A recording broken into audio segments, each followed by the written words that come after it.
नमस्कार, आप देखना शुरू कर चुके हैं लाइव सिटीज को। मेरा नाम अभिषेक है। पटना के पाटलिपुत्रा थाना क्षेत्र के नेहरू नगर रोड नंबर 2 में हुए डबल मर्डर मामले में पुलिस ने बड़ा खुलासा किया है, अहम खुलासा किया है। इस पूरे मामले में मुख्य आरोपी गिरफ्तार किया है। एक ही आरोपी इस पूरे मामले में था, अमित कुमार, जिसकी गिरफ्तारी की गई है। और घटना क्यों हुई है? दरअसल ये पूरा मामला अवैध संबंध का है और इस पूरे मामले में पटना पुलिस की बड़ी सफलता है, क्योंकि पटना पुलिस ने खुलासा कर दिया है। दरअसल घटना के दिन सुबह मृतक की जो पत्नी है, वो मृतक जो हैं, पति पत्नी दोनों की हत्या हुई थी। इस पूरे मामले में खुलासा किया गया है। पहले दुकानदार अमित को बुलाया जाता है पत्नी के द्वारा, और इसी बीच जब बेडरूम में दोनों रहते हैं तो पति मौके पर पहुंच जाते हैं और सारी चीज़ें देख लेते हैं। जिसके बाद पहले पति की हत्या की जाती है पत्नी और अमित कुमार के द्वारा। फिर जो दुकानदार अमित कुमार है वो डर जाता है, तो उसने जो जिससे अवैध संबंध था मृतक, उसको भी खत्म कर दिया, उसको चाकू से गर्दन काट दी। तो ये पूरा मामला अब खुलासा हो गया। पटना एसएसपी राजीव मिश्रा ने जानकारी दी है पूरे मामले को लेकर, और चैन और कंगन भी लूट ले जाता है। इसको भी पुलिस ने बरामद कर लिया है और पूछताछ की जा रही है। कैश भी बरामद किया गया है। पटना एसएसपी क्या कुछ कह रहे हैं पूरे मामले को लेकर, पहले आप वो सुनिए। तो पता है घटना जिसमें दो बुजुर्ग थे, दंपति थे, उनका शव मिला था और उसकी सूचना हम लोगों को मिली थी। उसके बाद पुलिस जो है एसपी सेंट्रल के नेतृत्व में एक एसआईटी का गठन किया गया है। एसपी सेंट्रल और एसडीपीओ लॉ एंड ऑर्डर 2 और एसएचओ पाटलिपुत्रा इनके द्वारा लगातार पिछले 3 दिनों से इस कारण का अनुसंधान किया जा रहा था। और एफएसएल की टीम भी, उसको भी हम बधाई देंगे एफएसएल की पूरी टीम को, कि बहुत क्लोज कोऑर्डिनेशन में हम लोग केस को इन्वेस्टिगेट कर रहे थे। और साथ ही साथ जो हमारी सीसीटीवी की टीम है, उन्होंने बहुत ही आउटस्टैंडिंग काम किया और इन सभी लोगों के संयुक्त प्रयास से इस केस का जो है सफल उद्भेदन कर लिया गया है। केस में जो अभियुक्त है अमित कुमार उर्फ टिंकू, जिनके फादर का नाम नवल किशोर शाह है, जो हिलसा नालंदा के मूल रूप से रहने वाले हैं और वर्तमान में राजीव नगर थाना क्षेत्र में अपना घर बना के रहते हैं, उनको गिरफ्तार कर लिया गया है। गिरफ्तार करने के बाद जैसे ही उनको गिरफ्तार किया गया, उन्होंने स्वयं ही तुरंत सारी घटना के बारे में विस्तृत रूप से जानकारी दे दी। जिसमें घटना के बारे में जो जानकारी मिली वो ये है कि घटना के दिन सुबह 7:30 बजे जो मृतका हैं, महिला हैं, जो उन्होंने फ़ोन किया था इनको। उसके बाद ये 10:30 के आसपास जो है उनके घर पहुंचे थे। घर के नीचे पहुंचने के बाद इन्होंने फ़ोन करके ऊपर जो है बताया कि हम नीचे आ गए हैं, तो उनको ऊपर बुलाया गया। उसके बाद ये घर के अंदर गए थे। अभी तक पूछताछ के क्रम में जो बताया है इन्होंने कि इनका जो मृतक महिला है उनके साथ जो है अवैध संबंध था, और उस अवैध संबंध में उसी क्रम में जो है उनके जो पति थे उन्होंने देख लिया। तो पहले जो है जो अभियुक्त है उन्होंने और महिला ने मिलकर पति को, उन्होंने जो है मुंह पर तकिया रखा था, वहाँ उसको रख दिया और उसके बाद महिला द्वारा उनके जो है सीने में एक चाकू मारा गया।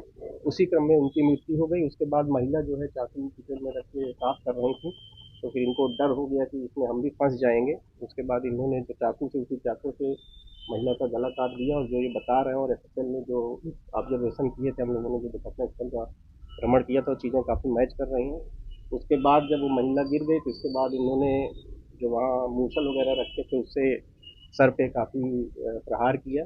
उसके बाद जो है महिला के गले, हाथ में जो है 2 कंगन थे, वो कंगन इन्होंने उतार लिए। उनके गले में, हाथ में एक अंगूठी थी, अंगूठी उतार लिया। जो बेडरूम था, उस बेडरूम में क्योंकि जब ये पहुंचे तो उससे पूर्व महिला स्नान वगैरह कर चुकी थी, तो उन्होंने गले की चेन उतार के रखी हुई थी। वहाँ 2 चेन रखी थी, वो चेन इन्होंने ली। और बगल में एक अलमारी में चांदी के कुछ कटोरियाँ थी, 1-2, वो एक पान का पत्ता और एक कैमरा रखा हुआ था, वो इन्होंने उठा लिया। और उसके बाद ये घर से बाहर निकल गए, अपनी दुकान में गए। वहाँ जो है अपार्टमेंट में जहाँ ये सामने मोटरसाइकिल खड़ी करते थे वहाँ गए, और वहाँ से फिर जो है सारा सामान लेकर घर चले गए। तो ये सारा मामला इस तरह से हुआ है। इसमें अनुसंधान के क्रम में एफएसएल की टीम द्वारा जो घटना के दिन इन्होंने कपड़े पहने थे, वो कपड़े भी जब्त कर लिए गए हैं, और जो सामान ले गए वो सारा सामान भी जब्त कर लिया गया है। और जो प्रारंभिक जांच हुई उसमें सारे कपड़ों में मोबाइल जो ले गए थे, मोबाइल भी मृतका का ले गए थे, वो मोबाइल भी जब्त कर लिया। सारे सामानों में जो है वो ब्लड मिला है, और हम लोगों ने एफएसएल ने उसको सैंपल लिया है, और फर्दर हम लोग उसको मिलान के लिए जो है भेज रहे हैं। तो पूरे घटना का जो है सफल उद्भेदन कर लिया गया। इसमें जो एसपी सेंट्रल थे, एसडीपीओ लॉ एंड ऑर्डर, और जो हमारी सीसीटीवी और एफएसएल की टीम थी, उन्होंने बहुत ही प्रशंसनीय कार्य किया है। सीसीटीवी फुटेज से भी ये प्रूफ हो गया। सीसीटीवी फुटेज ही एक्चुअल में बड़ा एक बहुत ही छोटा सा फुटेज मिला था, जिसमें इनके घर का बहुत एक टॉप कॉर्नर में छोटा सा फुटेज आ रहा था, और बड़े परिश्रम के बाद उसको जो सीसीटीवी की जो टीम थी उसने निकाला था। तो उसमें ये 10:30 बजे घर पे जाते हुए एक व्यक्ति कोई दिखा था 10:30 पे जाते हुए, जिससे कपड़ों के आधार पर फर्दर जो हम लोगों ने सीसीटीवी कलेक्ट किया था उससे इनकी पहचान हुई मोटरसाइकिल से, और फिर जो और एक्टिविटी थी इनकी उसको हम लोगों ने वेरीफाई किया, और उसके बाद शाम को रात में जो है कल रात में इनको जो है गिरफ्तार किया गया। तो गिरफ्तारी के तुरंत बाद ही इन्होंने सारी घटना के विषय में बता दिया, और फिर घटना के बाद इन्होंने जो सामान लिया था उसको जाके एक सुनार के पास गिरवी रख दिया था। वो सामान हम लोगों ने उसके पास से जब्त किया। गिरवी रखने के बदले 1 लाख रुपए प्राप्त किए थे। उस 1 लाख रुपए में से 75,000 रुपये इन्होंने जो जहाँ इनकी दुकान है वहीं सामने एक अपार्टमेंट में एक व्यक्ति को दिया था, वो 75,000 रुपये भी हम लोगों ने जब्त कर लिए हैं। और जो सामान इन्होंने सुनार दिया था उसने एक दूसरे सुनार को दे दिया था, वो सामान भी वहाँ से हम लोगों ने जब्त कर लिया। सर, कितने दिनों से अवैध संबंध था? नहीं, इनकी अपनी एक दुकान है, और ये जो है इनकी मदद भी करते थे, और बीच में क्योंकि इनके जो बच्चे आए थे उनसे भी हम लोगों ने पूछताछ की थी, तो 50,000 रुपये भी इनको उधार इनकी जो मृतक महिला है उनके द्वारा इनको दिया गया था। वो पैसा इनके बच्चे ने इनको दिया था। बेटे बहुत देने के इच्छुक नहीं थे, ऐसा भी उन लोगों ने बताया, लेकिन तब भी जो है महिला ने अपने अकाउंट से इनके अकाउंट में पैसा ट्रांसफ़र किया था, तो इनको आर्थिक रूप से भी वो मदद करती इसका थी। एज क्या है? इसका एज अभी जो पूछताछ में आया 33-34 ईयर। महिला का एज? महिला का एज 60-61। कितने दिनों से अवैध? नहीं, देखिए ये तो थोड़ा इस पे हम बहुत फोकस नहीं करना चाहते हैं, क्योंकि घटना का मोटिव एक है, इसलिए तो मैं आपको बताया गया। बाकी 75,000 किसको दिया था? 75,000 अपार्ट इन जहाँ दुकान है वहीं सामने एक अपार्टमेंट में रहते हैं, उनको दिया था, वो पैसा जब्त कर लिया गया है। हाँ, ये जो अभी तक के जो अनुसंधान में, क्योंकि घटना के अंदर यही एक जीवित बचे हैं, 3 लोग जो घर में थे, तो जो मृतक पुरुष है उसकी हत्या में इनके द्वारा ये बताया गया कि इन्होंने उसका जो है, जब क्योंकि वो शोर करने लगे, जब उन्होंने देखा इन लोगों को आपत्तिजनक स्थिति में, तो इन्होंने तकिए से जो है उनका जो है गिरा के उनको तकिए से मुंह दबा दिया था, और उसके बाद महिला ने जो है चाकू से मारा है। और ये बात की पुष्टि इसलिए भी होगी, जब पुलिस पहली बार घटनास्थल पर पहुंची थी तो वहाँ भी जो है मुंह पे तकिया रखा हुआ पाया गया था।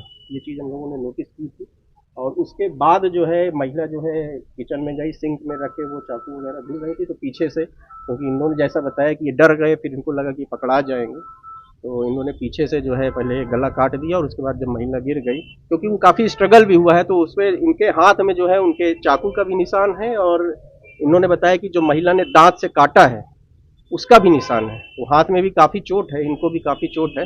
जहाँ इन्होंने इलाज कराया उस डॉक्टर की पहचान हम लोगों ने कर ली, उनका भी बयान हम लोग ले रहे हैं। तो आपने सुना कि पटना एसएसपी ने क्या कुछ पूरे मामले को लेकर जानकारी दी है।